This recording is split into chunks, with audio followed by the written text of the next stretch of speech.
بسم اللہ الرحمن الرحیم اللہم صلی علی محمد وعلی آل محمد. ویلکم ٹو دا شو. صاحبوں، جب کوئی معاشرہ انحطاط پذیر ہوتا ہے، تنزلی کا شکار ہوتا ہے، نیچے جاتا ہے، تو وہ اپنے دانشوروں کے ساتھ، اپنے پڑھے لکھے لوگوں کے ساتھ ظلم کرتے ہیں، بدسلوکی کرتے ہیں.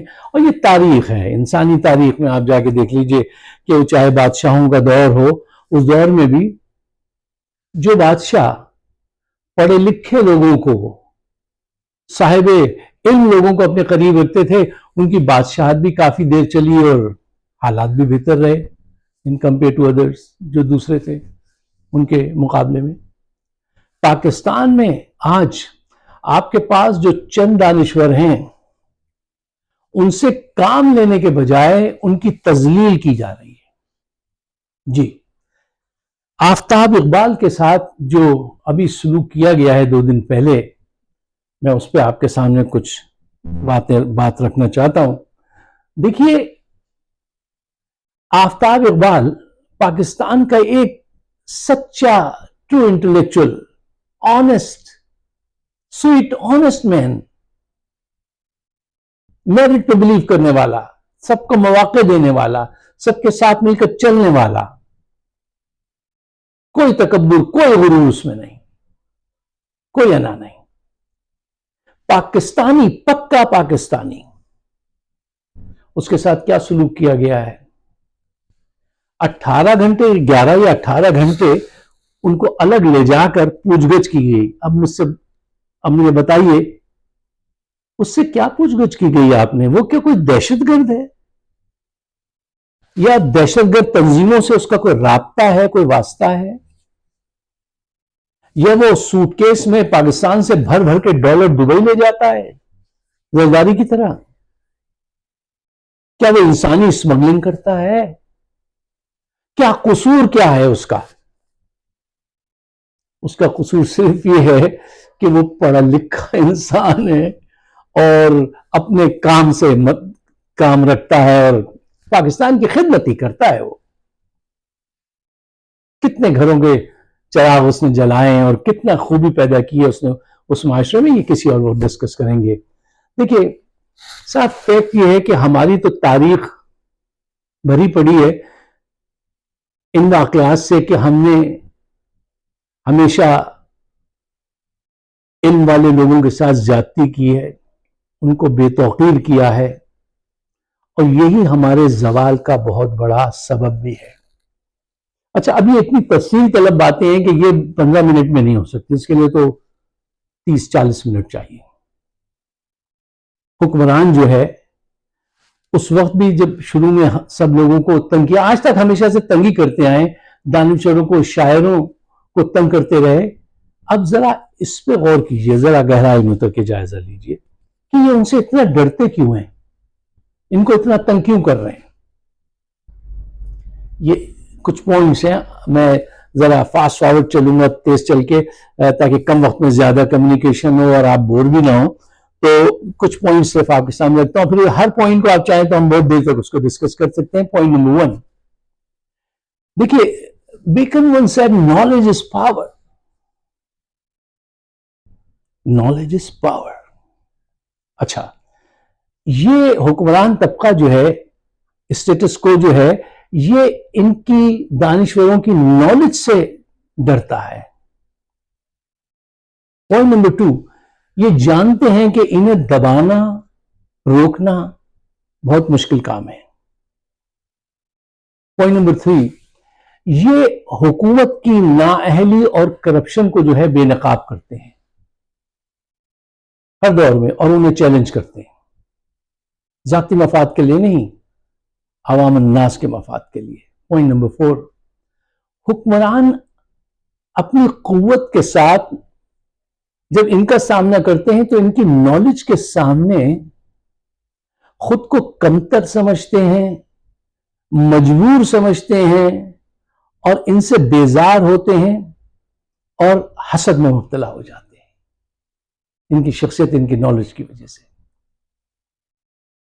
پوائنٹ نمبر 5، یہ دانشور جو ہیں اور ان کی جو سوچ ہوتی ہے یہ تحریکوں کو ایک روح بخشتی ہے، ان کو ایک ڈائریکشن دیتی ہے، بہت ان کو جلا بخشتی ہے ان کی دانشوری تحریکوں کو کامیاب کرنے میں۔ پوائنٹ نمبر 6، یہ ہمیشہ بہتر گورنرز کی میرٹ کی بات کرتے ہیں، انصاف کی بات کرتے ہیں کہ یہ آدمی یہ ڈیزرو کرتا ہے، اس کو یہاں ہونا چاہیے، جبکہ حکمران طبقہ جو ہے وہ اپنی چلاتا ہے۔ وہ کہتا ہے تم کون ہوتے ہو، تم ہمارا کہنا کیوں نہیں مانتے، تم بھی ویسے کرو جیسا سب کر رہے ہیں، ویسے ہی سوچو جیسا ہم چاہتے ہیں۔ میں اکثر آپ سے ایک بات کہتا ہوں کہ فوجی جرنیلوں میں جو سب سے بڑا مسئلہ ہے وہ سوچ کا ہی مسئلہ ہے۔ یہ چیزوں کو ویسے نہیں دیکھتے جیسی وہ ہیں، یہ ویسی دیکھتے ہیں جیسی یہ دیکھنا چاہتے ہیں، اور یہ بہت بڑی بدعقلی کی بات ہوتی ہے کہ آپ چیزوں کو ویسے نہیں دیکھیں جیسی وہ ہیں، ویسے دیکھتے رہیں جیسی آپ دیکھنا چاہتے ہیں، اور پھر کہتے ہیں کہ اگر نہیں ہے ویسی تو ہم ڈنڈے کے زور پہ ویسا کر لیں گے۔ آپ نہیں کر سکتے، آپ ایسا نہیں کر سکتے۔ دیکھیے، آفتاب اقبال کو آپ دھونس دھمکی خوف سے نہیں روک سکتے، دلیل دے کے شاید آپ اس کی تھوڑی سی حمایت حاصل کر لیں، لیکن یہ دھونس دھمکی سے وہ آپ کے قابو نہیں آئے گا، وہ بکنے والا انسان نہیں ہے، اور آپ اس میں ناکام رہیں گے۔ بڑا اچھا ایک شعر یاد آ رہا ہے ڈاکٹر راحت اندوری کا آفتاب اقبال کی نظر، کہ شاخ سے ٹوٹ کر گر جائیں وہ پتے نہیں ہیں ہم، شاخ سے ٹوٹ کر گر جائیں وہ پتے نہیں ہیں ہم، آندھی سے کوئی کہہ دے اوقات میں رہے، آندھی سے کوئی کہہ دے اوقات میں رہے۔ اچھا لیجئے ایک اور بھی سن لیجئے کہ یہ قینچیاں ہمیں اڑنے سے کیا خاک روکیں گی، یہ قینچیاں ہمیں اڑنے سے کیا خاک روکیں گی کہ ہم پروں سے نہیں حوصلوں سے اڑتے ہیں۔ یہ ایسے جو سنجیدہ پڑھے لکھے لوگ ہوتے ہیں، آفتاب اقبال ہیں، ہارون رشید ہیں، یہ لوگ آپ کے خوف سے نہیں رکیں گے، ان سے کچھ کام لے لیجئے۔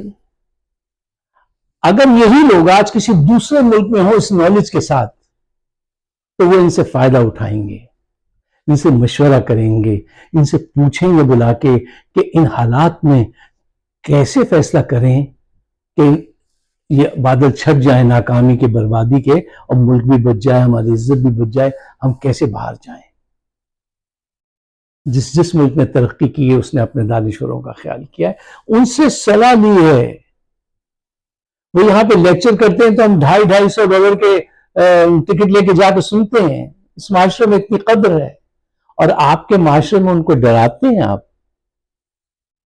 دھمکاتے ہیں، شرم نہیں آتی آپ کو کہ یہ اتنے خوبصورت لوگ ہیں تم انہیں ڈراتے ہو۔ ہارون رشید ایک سرمایہ ہے، تاریخ ہے ان کے پاس، صرف اس لیے کہ وہ عمران خان کے دوست تھے تو تم ان سے مشورہ نہیں کرو گے۔ وہ ایسے آدمی نہیں ہیں، تم انہیں بلاؤ، ان سے مشورہ کرو، آفتاب اقبال کو بلاؤ، مشورہ کرو۔ یہ لوگ بالکل غیر جانبدار لوگ ہیں، عمران کے کردار سے متاثر ہیں، عمران کے کردار سے میں بھی متاثر ہوں، سب لوگ متاثر ہیں، لیکن جب بھی پاکستان کی بات آئے گی تو یہ لوگ آپ کو بہترین مشورہ دیں گے، لیکن یہ بدنصیب ایسا کرتے نہیں، یہ انہیں دھمکیاں دیتے ہیں۔ اچھا، اب ذرا تاریخ کے اور آنکھ پلٹ کے دیکھیے، جس کا ذکر میں نے شروع میں آپ سے کیا تھا کہ ہم شروع سے جو ہے جب سے ہم نے ناقدری شروع کی ہے، جب سے زوال شروع ہوا ہے اور آج تک ہم اسی زوال کا شکار ہیں۔ اچھا، میں اگر آپ سے ابن رشد کی بات کروں، حلاج کی بات کروں، امام احمد حنبل کی بات کروں، البیرونی، طفیل ابن کندی، حسن بن ہیثم، ان سب کا ذکر کروں جو اپنے وقت کے بڑے فلاسفر تھے، سائنٹسٹ تھے، بڑے دانشور تھے. تو اس کا مطلب یہ مت لے لیجئے گا, یہ نہ لیجئے گا کہ میں انہیں آفتاب اقبال یا ہارون رشید سے کوئی برابر میں لا کے کھڑا کر رہا ہوں. نہیں, ہاں یہ اس قبیلے کے ہی لوگ ہیں, ان کا کیا مقام ہے وہ آنے والی تاریخ اس کا تعین کرے گی. میں آپ سے یہ نہیں کہہ رہا ہوں, لیکن ہاں روشنی انہی ستاروں سے ملے گی اور لینی چاہیے. اس میں کیا برائی ہے؟ ان کے ساتھ آپ نے کیا سلوک کیا تھا؟ امام احمد حنبل کو مسجد کے پلر سے باندھ دیا تھا, غالباً یہی تھے یا طفیل ابن کندی تھے یا امام احمد حنبلی تھے. ان کو مسجد کے پلر سے باندھ دیا تھا اور جو جاتا تھا وہ ان کے چہرے پہ ایک تھپڑ مارتا ہوا جاتا تھا. اتنے بڑے آدمی کے ساتھ آپ نے یہ کیا تھا. حلاج کے ساتھ کیا کیا تھا؟ منصور نے اس کو پھانسی دے دی تھی, ٹکڑے ٹکڑے کر دیا. ایک بہت بڑے سائنٹسٹ تھے, نام یاد نہیں آ رہا, نام میں بہت بھولتا ہوں آج کل, بڑھاپے کی طرف رواں دوا ہے نا صاحب.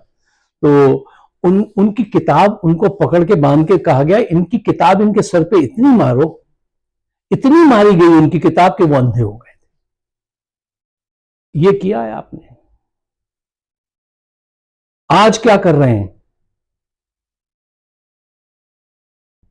آفتاب اقبال کو, جو ایک پڑھا لکھا صاف ستھرا انسان ہے اور ہیومر کے ذریعے کام کرتا ہے, ہاں یہ بات کہنی چاہیے, کہنی پڑے گی کہ اس نے معاشرے کو جس انداز سے ایجوکیٹ کیا ہے ہیومر کے ذریعے, tremendous legendary efforts.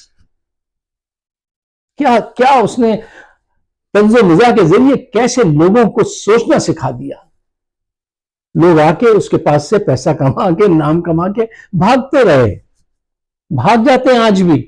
وہ اپنے مشن پہ ڈٹا ہوا ہے, ایجوکیٹ کر رہا ہے, ایک ہی وقت میں انٹرٹین بھی کرتا ہے, ایجوکیٹ بھی کرتا ہے, ڈائریکشن بھی دیتا ہے, سکھاتا ہے کہ کیسے سوچنا چاہیے, سوچ و فکر کیا ہوتی ہے, معاشرے کو سوک سینس دے رہا ہے, پولیٹیکل سینس دے رہا ہے. ارے ایسے لوگوں کی قدر کرتے ہیں.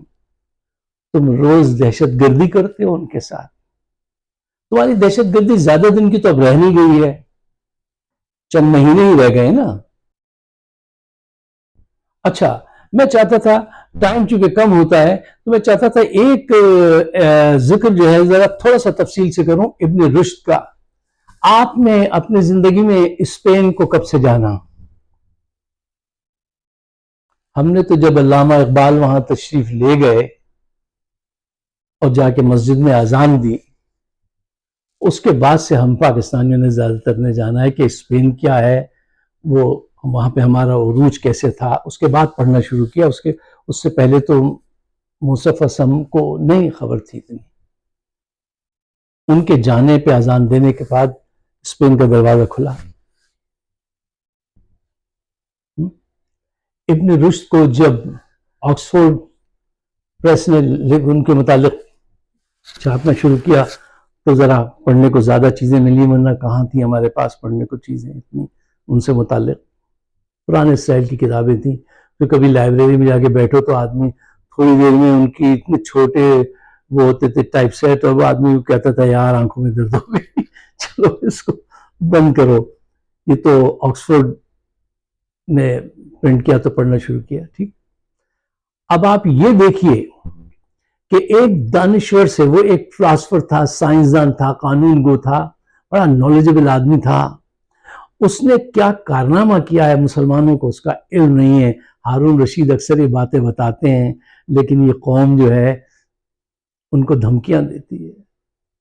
ابن رشد جو ہے, یورپ جو ڈارک ایج میں تھا, جہاں بحری قزاق کے لٹیرے تھے سگے برطانیہ والے, یورپ اندھیرے میں تھا. یورپ کا جو نشاط ثانیہ جس کو رینیسانس کہتے ہیں ہم, اس کی جو انٹلیکچل اویکننگ ہے, اس کی بیس کیا ہے, وہ ہے ابن رشد کی فلسفی. اس کی وجہ سے ہوا ہے, کیونکہ وہ اس نے گریک کو کرسچن دنیا کو جو ہے ملایا تھا.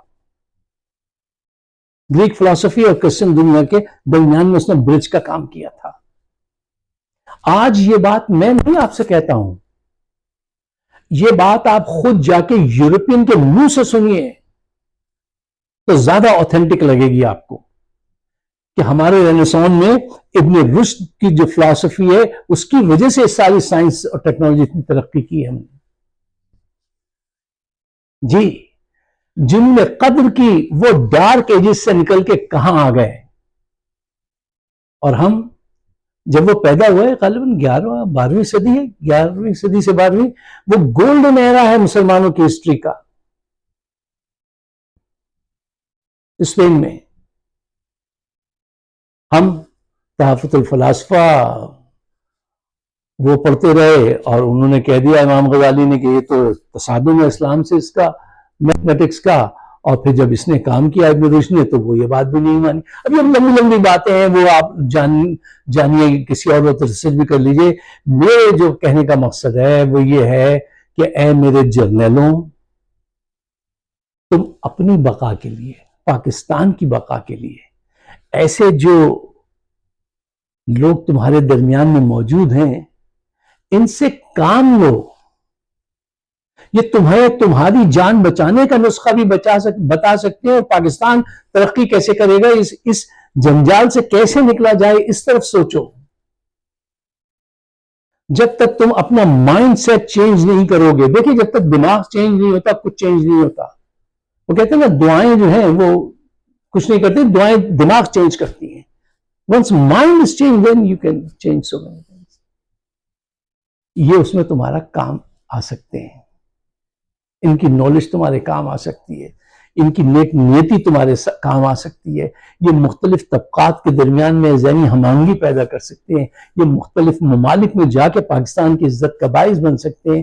یہ ملک میں تعلیمی انقلاب برپا کرنے میں تمہاری مدد کر سکتے ہیں. یہ بہت سارے مسائل کا حل جو ہے نا ایسے پڑھے لکھے لوگ آپ کے حل کر سکتے ہیں. ان کو تم تنگ مت کرو. وقت کے ساتھ تمہارے نصیب خراب ہوں گے. تم دیکھنا یہ جو ظلم کر رہے ہو تم اس کو ڈرانے کی کوشش کر رہے ہو، تم دیکھنا دنیا میں بھی اور آخرت میں بھی ایسے لوگوں کو تنگ کرنے والوں کا انجام ذرا ہسٹری میں جا کے پڑھو. مجھ سے مت سنو، ہسٹری میں جا کے پڑھو، سب پتہ چل جائے گا. آخر میں آپ کے سامنے یہی بات رکھنا چاہتا ہوں کہ جو دوست ہمارا پروگرام دیکھتے ہیں، میرے اپنے لیے نہیں، ہمارا آپ کا تو وقت گزر گیا نا صاحب، جو بیت گیا وہ لمحہ تھا جو گزر گیا، بھولا ہوا خیال ہو گیا. ہمارا آپ کا کچھ نہیں ہے، لیکن پاکستان will remain انشاءاللہ. پاکستان کے بہتر مستقبل کے لیے ان معصوم لوگوں کو جو آواز نہیں اٹھا سکتے، جن کو اللہ نے یہ ہمت نہیں دی، یہ علم حاصل نہیں کر سکے، وہ مجبور ہیں، ان کے سامنے زبان نہیں کھول سکتے، تو ہمیں آپ کو ان کے لیے زبان کھولنی چاہیے. یہ ہمارا فرض ہے، دینی اور پاکستانی فرض ہے کہ سچ بولو اور اس کو آگے بڑھاؤ. اگر آپ سمجھتے ہیں میری بات آپ کی سمجھ میں آتی ہے تو اس کو شیئر ضرور کیجئے گا، مجھے اپنے خیالات سے نوازیے گا، اس لیے کہ ہم آپ کے خیالات کی بڑی قدر کرتے ہیں. آپ سب کا بہت بہت شکریہ.